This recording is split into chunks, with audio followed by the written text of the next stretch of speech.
चिद्रिक्त विदोष सुखमः ज्ञानैकतान प्रभा सर्व प्राभव शक्ति भोग बल सत्सारात्म दिव्याकृतिम सृष्टिस्थान निरोध नित्य नियति ज्ञान प्रकाशावृति ध्वांता मोक्ष विमोक्षदं हरिजं नित्यं सदोपास्महे. ಏನಾಯ್ತು ಈಗ? ನಿನ್ನೆ ಖಂ ಬ್ರಹ್ಮ ಬಂದಿದ್ದಕ್ಕೆ ಅರ್ಥ ಹೇಳಿ ಸ್ವಲ್ಪ ಆಯ್ತಾ? ಖಂ ಬ್ರಹ್ಮ ಅಂತ ಬಂದಾಗಲೇ ಏನ್ ಹೇಳಿದ್ರು? ವಿಶೇಷಾರ್ಥವನ್ನೆಲ್ಲ ಹೇಳಿದ್ರು. ನೋಡಿ ಇಲ್ಲಿ ಕಾ ಬೇರೆ, ಕಾ ಕಪಿಲ ಅಲ್ಲ. ಇಲ್ಲಿ ಪತ್ರಿಕಾ ರೂಪ ಬಂದಾಗ ಕಪಿಲ, ಖಾ ಬಂದಾಗ ಮಾತೃಕ ರೂಪದಲ್ಲಿ ಬೇರೆ, ಇಲ್ಲಿ ಬೇರೆ. ಇದನ್ನ ಅರ್ಥ ಹೇಳಿದ್ರು. ಸ್ವರೂಪಾನಂದವನ್ನು ಏನಂತ ಕರೀತಾರೆ? ಸ್ವರೂಪ ಪೂರ್ಣಾನಂದವನ್ನು ಕಾ ಅಂತ ಕರೀತಾರೆ. ಖಾ ಅಂತ ಹೇಳಿದ್ರೇನು? ಪೂರ್ಣ ಖಮಿತಿ ಶಬ್ದಿತಃ ತದಾತ್ಮಕ ಪರೋ ವಿಷ್ಣುರ್ ಆಕಾಶ ಇತಿ ಕೀರ್ತಿದೆ. ಪೂರ್ಣವಾಗಿರತಕ್ಕಂತಹ ವಿಶಿಷ್ಟವಾದಂತಹ ಸುಖವನ್ನ ಅನುಭವಿಸ್ತಾನೆ ಅಂತ ಹೇಳ್ಕೊಡೋ ಖ. ಏವಂ ಪ್ರಾಣ ತಥಾ ಕಾಮಣಿ ದ್ವೇ ಪ್ರಕೃತಿ. ಹೀಗೆ ಬ್ರಹ್ಮರಿಬ್ಬರು ಇದ್ದಾರೆ. ಪರಬ್ರಹ್ಮ ಬೇರೆ, ಅಪರ ಬ್ರಹ್ಮ ಬೇರೆ. ಪರಬ್ರಹ್ಮ ಅಂದ್ರೆ ಯಾರು?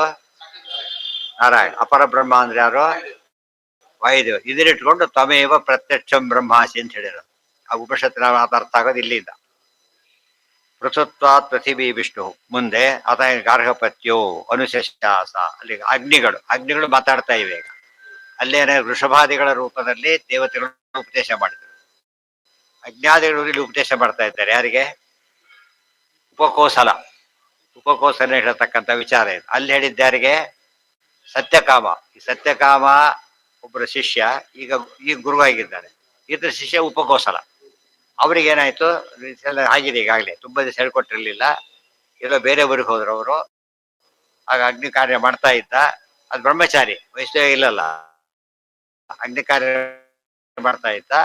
ಆಗ ಅಗ್ನಿಗಳು ಮಾತಾಡಿದ್ರು. ವಾಗಭಿಮಾನಿ ಯಾರು? ಅಗ್ನಿನೇ.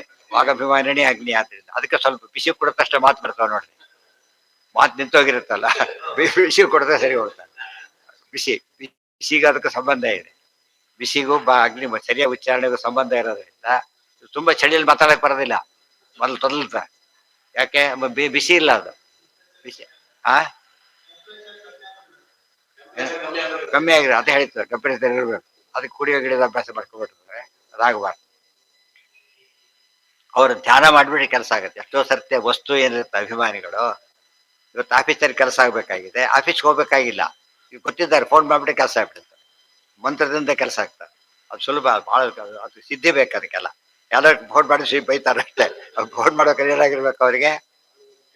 ಕೆಪಾಸಿಟಿ. ಹೌದಾ ನಿಮ್ದು ಇದು ಯಾವಾಗ ವಿರೋಧ ಸಾಕು ಅಂದ್ರೆ ಹುಡ್ದವ್ರು ಮಾಟಕ್ಕೆ ಬರಲ್ಲ. ಫೋನ್ನಲ್ಲಿ ಮಾತಾಡ್ಬೇಕಾದ್ರೆ ಕಾಂಟ್ಯಾಕ್ಟ್ ಇರ್ಬೇಕು, ಅವ್ರ ಪರಿಚಯ ಆಗಿರ್ಬೇಕು. ಅವ್ರು ಫೋನ್ನಲ್ಲಿ ಮಾತಾಡ್ಬೋದು ಅಂತ ಹೇಳಿರ್ತಾರೆ. ಫೋನ್ ಮಾಡಿ ಮಾತಾಡ್ತೀರಿ ಅಂತ ಹೇಳಿರ್ತಾರೆ. ಇಲ್ಲದಿಲ್ಲ ನೀವೇ ಬನ್ನಿ ಫೋನ್ನಲ್ಲಿ ಮಾತಾಡಬೇಡಿ ಅಂತ ಹೇಳಿ ಹೋಗಾಗಿಲ್ಲ. ಇವೆಲ್ಲ ನಿಯಮಗಳು. ಸಿದ್ಧ ಪುರುಷ ಎಲ್ಲ ಇಲ್ಲೇ ಕಾಂಟ್ಯಾಕ್ಟ್ ಮಾಡ್ತಾರೆ. ಗೊತ್ತಾಯ್ತಾ?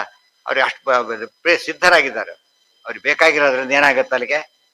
ಸುಮ್ಮನೆ ಧ್ಯಾನ ಮಾಡಿದ್ರೆ ಸಾಕು, ಕಟ ಕೆಲಸ ಆಗ್ತದೆ. ಆ ಲೆವೆಲ್ಗೆ ಹೋಗ್ಬೇಕಷ್ಟೆ. ಪೃಥುತ್ವಾತ್ ಪೃಥಿವಿ ವಿಷ್ಣು. ಮುಂದೆ ಎಲ್ಲ ಬರ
ಏನ ಹಾಗೆ ಗಾರ್ಹಪತ್ಯ ಅನುಶಾಸ. ಗಾರ್ಹಪತ್ಯ ಅಗ್ನಿ. ಮೂರು ಅಗ್ನಿಗಳ ವಿಷಯ ಎಲ್ಲಿ ಬಂದಿದೆ ಹೇಳಿ ನೋಡಂತೆ. 3 ಅಗ್ನಿಗಳು ಅಂತ ಎಲ್ಲರೂ ಒಂದ್ ಕಡೆ ಹೇಳಿದ್ ನೆನಪಿದೆಯಾ? ಏನಂತ ಹೇಳಿದ್ರು? ಯಾರ್ಯಾರು?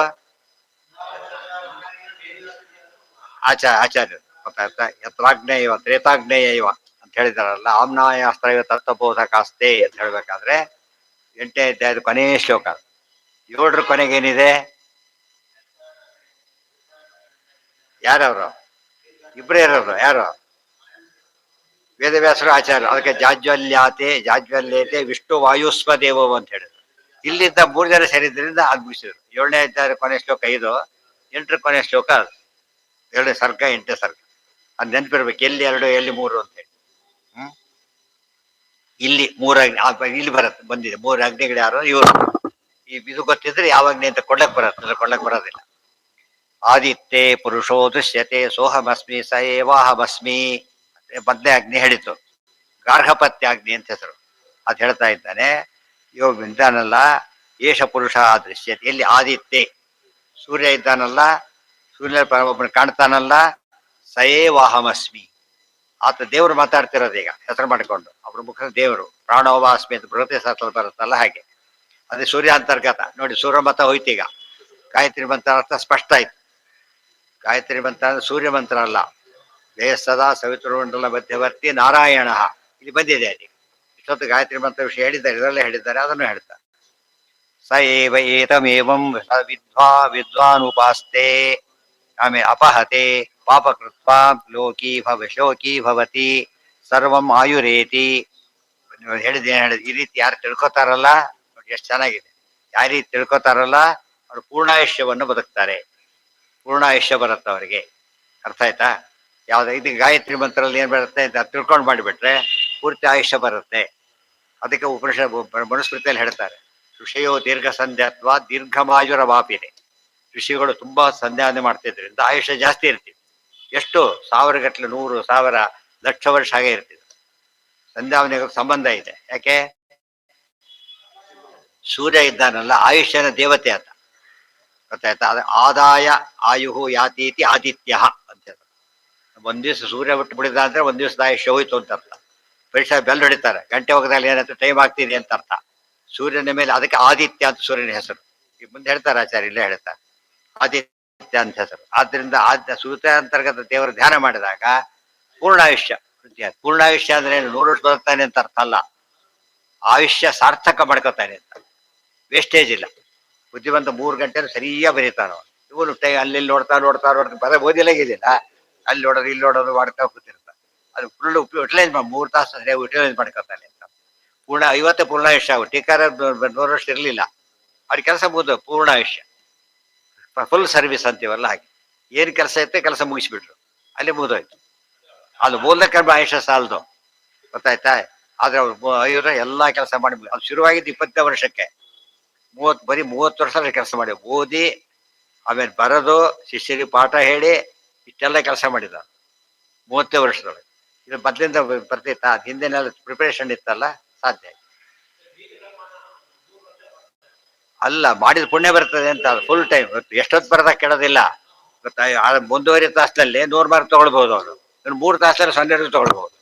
ಅದ್ರಿಂದ ಸಾರ್ಥಕ ಆಯುಷ್ಯ ಅಂತ ಆಗ್ಬೇಕು. ಆಯುಷ್ಯ ಪೂರ್ತಿ ಸಾರ್ಥಕ ಬರಬೇಕು. ಆ ರೀತಿ ಆಗತ್ತೆ. ಒಂದು ಫಲಶ್ರುತಿ. ಇನ್ನೊಂದು ಅಥ, ಅಲ್ಲಿಗೆ ನಾಳೆ ದಿವಸ ಇನ್ನೂ 2 ಇವೆ. ನಾಳೆ ಅದಿಷ್ಟು ತಿಳಿಸ್ತಾರೆ. ಇದೆಲ್ಲ ನೋಡಿದಾಗ ಸುಮಧ್ವ ಇದನ್ನು ಓದಿದರೆ ಜ್ಞಾಪಕ ಆಗತ್ತೆ. ಇದನ್ನು ಓದಿದ್ರೆ ಅದು ಜ್ಞಾಪಕ ಆಗತ್ತೆ, ಅದು ಓದಿ ಇದು ಜ್ಞಾಪಕ ಆಗತ್ತೆ. 2 ಓದ್ತು ಹೋದ್ರೆ ಮನೆ ಜ್ಞಾಪಕ ಯಾವುದಿಲ್ಲ. ಸರ್ವೇಂದ್ರಿಯ ಪ್ರೇರಕೇಣ ಶ್ರೀ ಪ್ರಾಣಪತಿ ನೇರಿತ ಮಹಂಸೇನ ಪ್ರಿಯತಾಂ ಕಮಲಾಲಯ. ಇಲ್ಲೇನು ಹೇಳಿದ್ದಾರೆ?